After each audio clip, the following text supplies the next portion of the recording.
북한군의 경우에는 남쪽으로 내려가 가지고서 북한에서 했었던 그런 방식대로 각 지역에 있는 지주들을 전부 다 체포하고 죽이고 하는 그런 모습을 보여주면서 그 다음에 일반적인 그런 마을 청년들을 인민군의 가담을 강제로 시키는 그런 모습을 보여주기도 했었던 것입니다.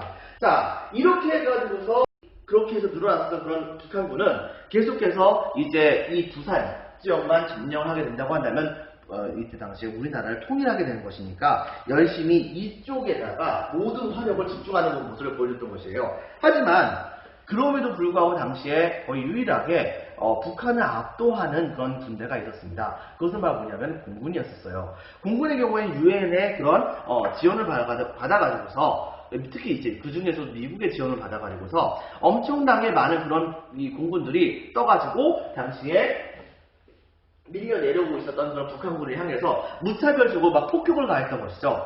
한데 문제는 뭐냐면 공군이 폭격을 했을 때 그 폭격을 당한 쪽에서는 되게 무섭긴 해요. 그런데 문제는 뭐냐? 공군의 입장에서 본다고 한다면 여러 군데다가 폭탄을 다 던질 수는 있겠지만 그 폭탄이 각각에 숨어있는 그런 모든 적군들을 다 죽일 수 있는 건 아니잖아요.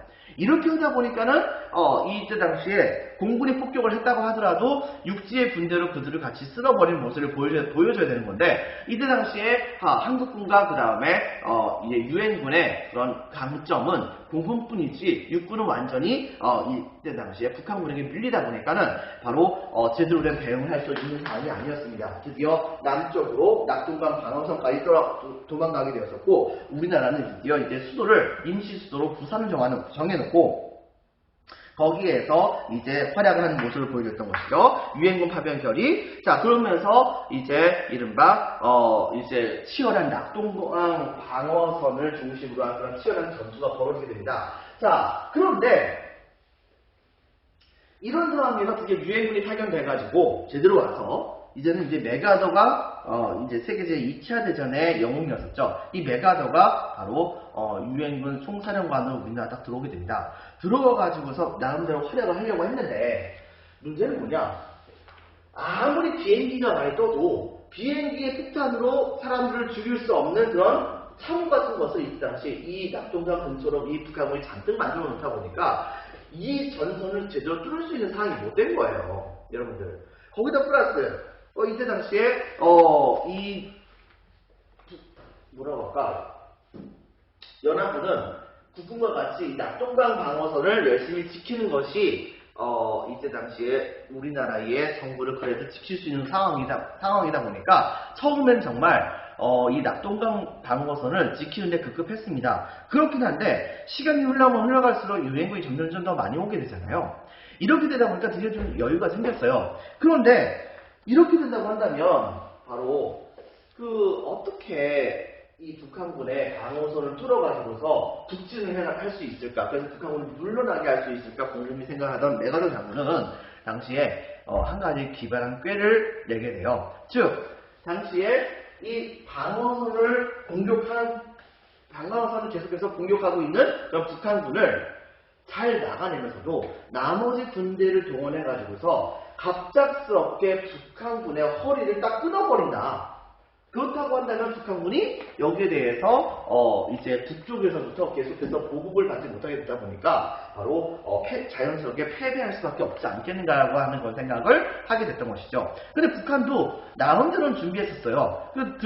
이때 당시 북한들의 경우에는 이 유엔군이 이른바 상륙작전을 어디선가에는 할 것이다 라고 하는 그런 정보를 얻었었거든요. 때문에 당시에 이 점에 대해서 굉장히 촉각을 이제 기울이고 있었을 때 그때에 바로 이 유엔군은 약간 좀 페이크를 썼어요. 일본 포항 근처, 이쪽 근처 거기가 정확히 어딘지 선생님이 좀 기억이 안 나는데 이쪽 근처로 대규모의 군대가 상륙하는 척하는 그런 모습을 딱 보여주게 됩니다. 그래가지고서 당시에 북한군이 그 소식을 듣자마자 전력을 이쪽으로 집중한 그 틈을 타가지고 당시에 바로 대규모의 군대를 동원해가지고서 인천 지역으로 쳐들어가게 돼요.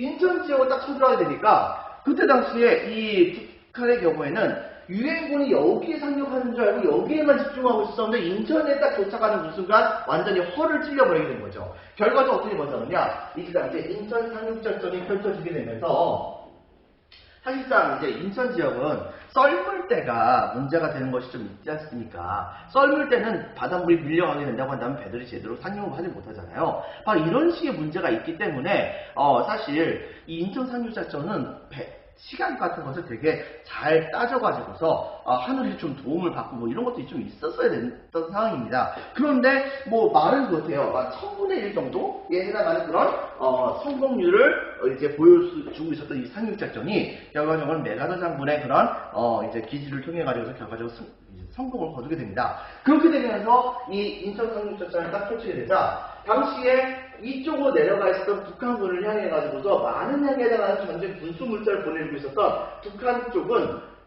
당장 군수물자를 보내줄 수 있는 통로를 끊겨버리게 된 거죠. 결과적으로 이쪽을 포위하고 있었던 북한군의 경우에는 여기를 포위하고 있었지만 여러분 생각해보세요. 군대 쪽수가 많으면 뭐합니까? 총알이 있어야 싸우죠. 결과적으로는 어쩔 수 없이 이들은 후퇴를 할 수밖에 없었습니다. 하지만 이들의 퇴로를 거의 신속하게 바로 이 유엔군이 완전히 일단 확실하게 딱 이제 막아버려요. 결과적으로는 더 이상 싸울 수 있는 총알이 없었던 그런 상당수의 많은 북한군들은 당시에 이 산속으로 올라가가지고 이 산속에서 숨어들면서 이때 당시에 그 지역에 있었던 우리나라의 군대들과 각 지역에서 산발적으로 싸우는 모습을 보여줬지만 제대로 싸울 수 있는 상황은 못 됐던 상황이었습니다. 그런 상황에서 거의 대부분의 군대들을 이쪽에 보냈었는데 이쪽에 있는 군대를 다 잃어버리게 됐던 북한은 이 다음부터는 어떻게 보자느냐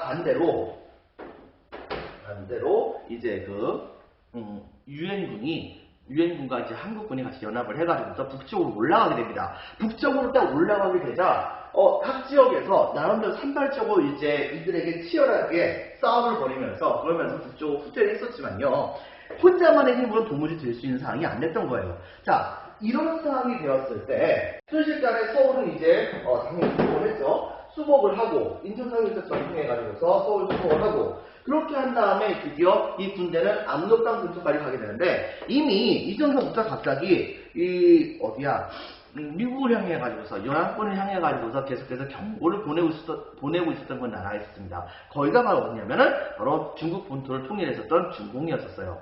바로 이 중국 공산당 정부가 당시에 이렇게 얘기를 합니다. 38도선을 넘어서부터는 유엔군 더 이상 북상하지 마라. 38도선을 지키는 게 중요하지 않냐. 그리고 북상을 한다고 한다면 국군만 올라와라. 그렇다고 한다면은 국군하고 이제 북한군끼리 서로 싸우는 거야. 우리가 뭐라고 할 건 아니지 않느냐. 하지만은 너희들이 만약에 38도선을 돌파한다고 한다면 중공군이 같이 참전할 수 있다라고까지 얘기합니다. 하지만은 미국은 이거 무시했어요. 중공군 뭐 와봤자 얼마나 되겠어라고 생각했던 것이죠. 결과적으로 어떻게 보자느냐, 바로 실제로 여러분들 프린트에도 나와 있듯이 당시에 우리 연합군과 그다음에 국군은 일부 지역에서 바로 압록강의 물을 주로 이제 먹을 정도로 이제 북쪽으로 올라가기도 했었고요. 그 다음에 그 군대가 계속해서 북진해가지고서 사실상 북한의 거의 대부분을 점령한 거나 마찬가지의 상황이 됩니다. 그런데 갑자기 바로 중공군이 참전하게 된 거죠. 이렇게 중공군이 딱 참전하게 되니까 처음에는 몰랐었던 이 당시에 바로 한국군과 그 다음에 유엔군. 그런데 중공군이 정말 미친듯이 몰려오게 되니까 여기 이른바 중공군을 이제 쪽수로 이제 밀어붙이는 거잖아요. 인해 전술을 나름대로 이제 펼쳤던 모습을 보였다고 할 수 있는데 이런 군대가 계속해서 내려오게 되니까는 한국군과 그 다음에 유엔군은 속절 없이 이들에게 다시 한번 밀리게 됩니다. 하지만은 이 중공군의 그런 공격 속도가 너무 빠르다 보니까는 일부 유엔군과 그 다음에 북쪽에서 있다가 한국군에게 도움을 줬었던 그런 사람들도 있을 거 아니에요? 근데 그런 사람들이 중공군이 그 지역을 또 차지하면 자기네들에게 보복을 할 거 아닙니까? 이것 때문에 이거 무서워가지고서 피난을 가다가 중공군이 이미 남쪽까지 왔다는 거예요. 남쪽까지 왔다고 하니까 후퇴하다가 더 이상 후퇴할 곳을 못 찾게 되었던 사람들이 흥남 지역으로 도착을 하게 됩니다. 문제는 뭐냐? 원래 흥남 지역에서 후퇴하려고 했던 군대들의 상당수는 군인들이었습니다.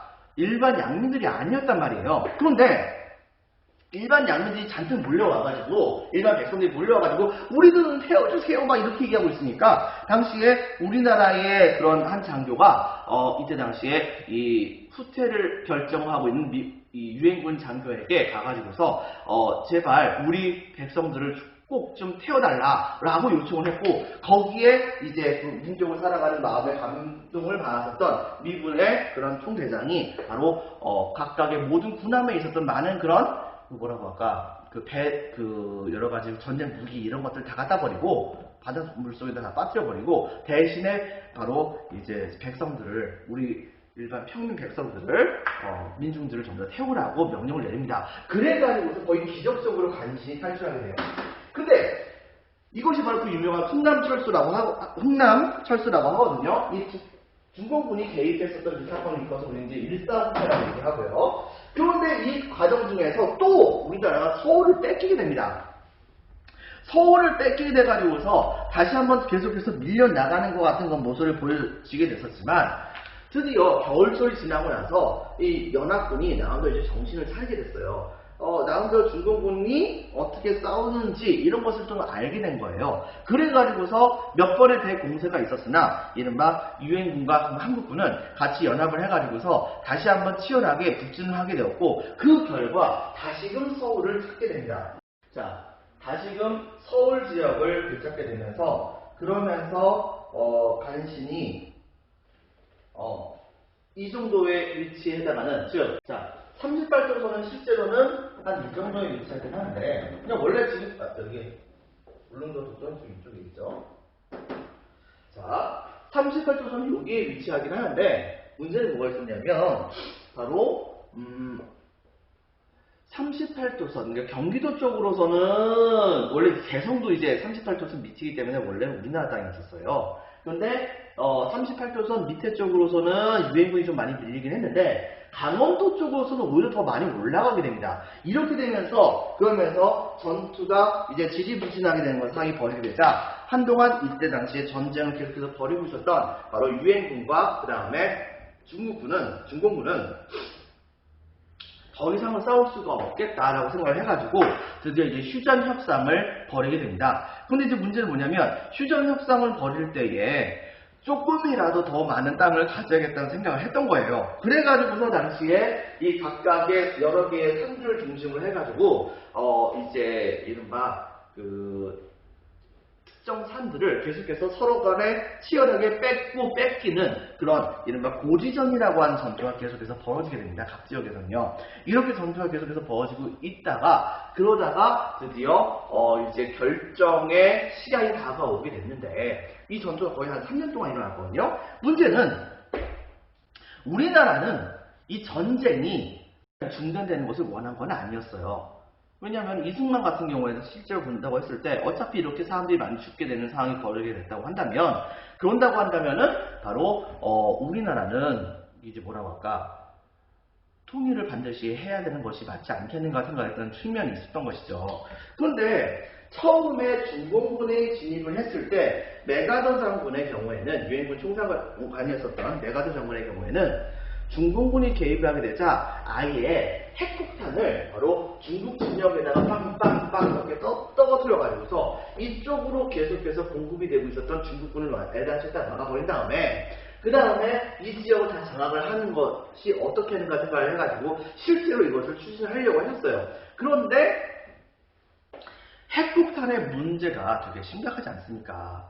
그 시대 때 사람들도 이것이 굉장히 문제가 있다는 것을 알고 있었었는데 이곳을 만주 지역에다 빵빵빵 터뜨린다? 이것은 정말 국제적인 거대한 범죄가 볼 수 있었기 때문에 전 세계가 말렸고 그 중에서 특히 그때 당시 미국 대통령부터 이것을 또 말렸던 겁니다. 결과적으로 미국 대통령에 의해서 메가더 장군이 잘리게 되면서 그 결과 휴전 협상은 계속해서 벌어졌지만 그렇지만은 이승만 대통령이 계속해서 이것을 이 휴전 협상이 벌어지는 것을 반대하게 되니까 이승만을 이제 나름대로 설득을 하려고 했는데 최종적으로는 전황이 자기 협상이 자기 마음대로 이제 이루어지지 않겠다고 생각했었던 이때 당시 이승만은 갑자기 누구도 생각하지 못했던 그런 조치를 취해버립니다. 즉 거제도에는 대규모의 엄청나게 커다란 규모에 해당하는 포로수용소가 있었거든요. 여러분들, 이 포로수용소에서 원래 북한군이긴 했었지만 이제 포로수용소에 있으면서 민주주의 진영으로 난 갈래라고 생각했었던 이른바 반공 포로들이 있었던 거예요.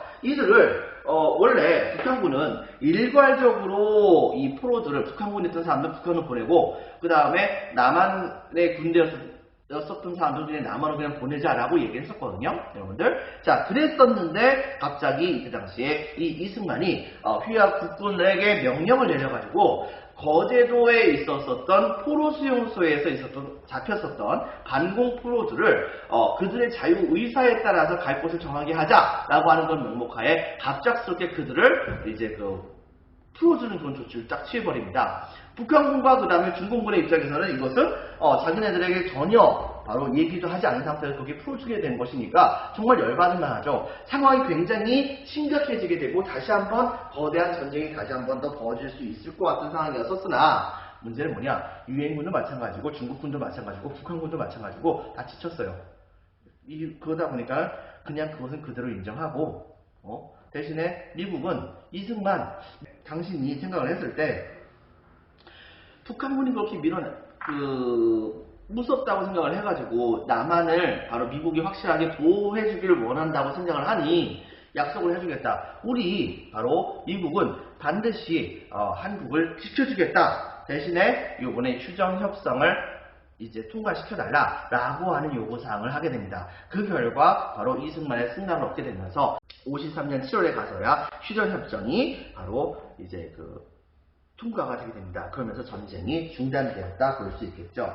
바로 서울 탈환, 그리고 그 다음에 휴전협상, 그 다음에 휴전협정, 휴전이 일어나게 되었다는 것을 기억해 주기 바랍니다. 여기서 여러분이 반드시 중요하게 알아야 될 것은 바로 낙동강 방어선, 이협정 특히 알아야 되고, 그 다음에 압록강 진격까지 있었지만은 바로 중공군의 개입이 있었고, 그 다음에 일사후퇴까지 있었다. 그리고 맨 마지막에 휴전협상, 이런 식으로 여러분들이 각각의 시간에 따라서 기억을 해주게 된다고 한다면 분명히 도움이 되는 것이 있을 것입니다. 자, 어쨌든 간에 바로 이런 상황에서 프린트 4페이지에, 프린트 2페이지, 4페이지에 동감 2번 전쟁의 과정을 한번 살펴볼게요. 이거 자체가 이제 별표 한 개 반인데, 자, 먼저, 낙동강 방어선, 수도는 부산이었습니다. 별표 하나. 유엔군이 파병 변이를 했었고, 여기에서 이제 빈칸이 적혔습니다. 인천 상륙작전. 이게 누가 만든 거죠? 누가 시행했던 거죠? 바로 메가더 장군이었었죠. 자, 인천 상륙작전과 그 다음에 거기다 별표 하나. 결과적으로는 서울도 수복하고 압록하고 다시 한번 진격했었지만 그렇지만은 별표 하나 바로 빈칸이 적혔습니다. 중공군. 자, 중공군 개입. 이것과 그 다음에 그걸로 인해 가지고서 1월 4일 날 본격적으로 후퇴를 결정하게 됩니다. 그리고 서울까지 뺏게 되죠. 이것을 바로 우리는 일사후퇴라고 합니다. 이 일사후퇴 때에 흥남 근처에서 바로 대규모의 철수 사건 같은 것이 벌어지기도 했던 것입니다. 서울 탈환도 했고요. 그리고 나중에 가서 다시 서울 탈환했고요. 그 이후에 바로 현재와 우리가 알고 있는 휴전선의 그런 위치와 비슷한 그런 형태로 치열한 공방전과 휴전회담이 일어났고 결과적으로 휴전을 하게 되었던 것입니다. 자, 포토건담 무리 한번 살펴볼까요? 동감 3번에 전쟁의 피해 어떤 것이 있었는가? 동감 1번 인적 피해가 너무 많았다는 겁니다. 수많은 사상자가 많았고 이산가족도 굉장히 많았죠. 그리고 고아들이 그렇게 많이 발생했었는데 이때 당시에 북쪽과 남쪽에 갈라졌던 사람들이 그냥 생으로 찢어진 거나 마찬가지였으니까 얼마나 살기가 힘든 상황이었겠습니까? 나중에 가서 1980년대에 가가지고 이때에 서로를 잃어버렸었던 그런 이산가족을 찾는 프로그램이 이제 KBS인가 거기에서 한번 방영된 적이 있었었는데 그런데 이것이 이렇게 해가지고 찾게 되는 사람들이 너무 많다 보니까 원래는 몇 시간을 방영을 하려고 했던 것이 몇 날 며칠 동안 계속해서 방영을 하는 건 사태가 벌어지게 되면서 기네스북에까지도 바로 이제 오를 정도로 최장의 그런 방송 사태를 벌이게 만들었었던 이산가족 찾기 같은 그런 상황이 벌어지게 만들었던 원인을 제공했던 게 바로 이 6.25 전쟁이었던 것입니다. 바로 이산가족, 그 다음에 고아 발생 이런 것이 정말 많았고요. 이것뿐만이 아니고 남한 쪽에서 같은 경우에는 당시에 북한군이라고 생각했던 그런 사람들 혹은 사회주의자 계열 쪽에 해당됐던 사람들 중에서 이제 감옥에 갇힌 사람들의 경우에는 당시에 그냥 데려와가지고서 그들을 그냥 후퇴하는 과정 중에서 그들이 전부 다 인민군에 가담할 가능성이 높잖아요. 그러다 보니까 내려가면서 전부 다 쏴 죽이는 모습을 보여줬던 것입니다. 그리고 당시에 이른바 이제 국민방위군인가 아마 그럴 거예요. 북한군의 그런 공격에 대비하기 위해서 이른바 군대를 대규모로 모아가지고서 이때 당시에 북한군과 싸움을 벌이게 하려고 했는데, 문제는 여기에서 이 군대를 모집을 하는 그런 사람들이 바로 중간에 부정부패를 벌이는 상황이 벌여서 그 군대에게 줘야 되는 그런 그 여러 가지 군수품 같은 것들을 자기네들이 전부 다 착복을 해가지고서 많은 그런 군대에 자원하겠던 사람들이 굶어 죽는, 적들하고 싸워가지고 죽는 게 아니고 굶어서 죽게 되는 거예요. 이런 경우가 막 생겨나게 됐었고, 그리고 미군 같은 경우에도 당시에 비행기를 동원해가지고서 폭격을 하는 과정 중에서 북한군이 가끔가다 보면 피난민 속에 숨어가지고서 같이 들어오는 경우도 많았거든요. 그러다 보니까는 이게 북한군인지 피난민인지 도무지 알아볼 수가 없어가지고서 엄한 데다가 이제 폭격을 하다가 보니까 사람들이 그렇게 해서 죽임을 당하게 되는 건 사태가 많이 벌어지기도 했었고요. 그 다음에 또 한 가지, 이런 반대의 경우도 마찬가지입니다. 북한의 경우에도 바로 이제 그 후퇴하는 과정 중에서 자기들이 생각했을 때에 이제 감옥에 갇혔던 그런 사람들 상당수를 또 죽이는 모습도 보여줬고, 그 다음에 뭐 각 지역에서 이른바 이제 그 사회주의적인 그런 개혁을 한다는 정권 하에 많은 지주 세력이라 볼 수 있던 부자였던 그런 사람들, 돈 조금 있었다고 생각했던 사람들은 다 갖다 잡아 죽이는 그런 모습도 보여주게 되면서, 결과적으로는 우리나라도 마찬가지고 북한도 마찬가지고 서로가 서로를 죽인 것만 생각을 하고서 자기네들이 죽인 것을 별로 생각을 하지 않아요. 이런 일이 벌어지다 보니까는 상대방에 대한 바로 적대감이 굉장히 심각하게 되는 사태가 벌어지게 되었던 것입니다. 자, 동감이 3번, 민족 간의 적대감 증가. 그리고 동감이 4번, 전쟁 이후의 상황에서는 결과적으로 어떻게 벌어졌느냐. 남한 쪽에서는 이승만 정권이 만들어집니다. 이승만 정권이 유지가 되죠. 유지가 되는데, 전쟁을 수행한 정권이 바로 이승만 정권이잖아요. 그러다 보니까 이승만 정권을 계속해서 유지하기 위해서는 바로 국민들에게 엄청나게 만연해 있었던 북한에 대한 적대감을 계속해서 유지하게 하는 것이 중요했던 것입니다. 때문에 당시에 공산당을 반대한다는 명분으로 이른바 이승만에게 대항하는 사가 있으면 전부 다 이거는 넌 빨갱이다, 뭐 이런 식의 이제 그 누명을 씌워가지고서 정적을 제거하는 그런 모습도 되게 많이 보여주게 되면서 정권을 계속해서 연장해 갔고요. 북한의 경우에는 예전에 선생님이 한번 얘기한 적이 있었지만, 북한의 사회주의 정권이 바로 김일성이 권력을 잡았다고 하더라도 김일성 자체는 사실은 바로 권력 기반이 소련의 지원 이것밖에 없었던 겁니다. 때문에 뭐 북한 안에는 중국파 계열 쪽에 해당하는 그런 파와, 그 다음에 이른바 군대 출신의 바로 사회주의 파와, 그리고 소련 출신의 사회주의 파들이 이제 같이 연합을 해가지고서 사회주의 국가를 만들었던 것인데, 바로 이 전쟁에서 패배했던 것에 대한 책임을 물어가지고서 김일성은 자기에게 저항할 수 있을 것이라고 생각했었던 사회주의 파벌들을 하나둘씩 제거하면서 김일성 혼자서 독주할 수 있는 체제를 만들어가는데 노력을 기울이게 됩니다. 그리고 그것이 성공해서 지금까지 오게 된 것이죠. 바로 이 점을 여러분들이 기억을 해주기 바랍니다. 자, 오늘은 여러분들 여기까지 하겠습니다. 참고적으로 프린트 5페이지 남아있는 역사 읽기, 주제 탐구 이런 것들은 한번 여러분들이 확인해 주기 바랍니다. 자, 수고 많으셨습니다. 감사합니다.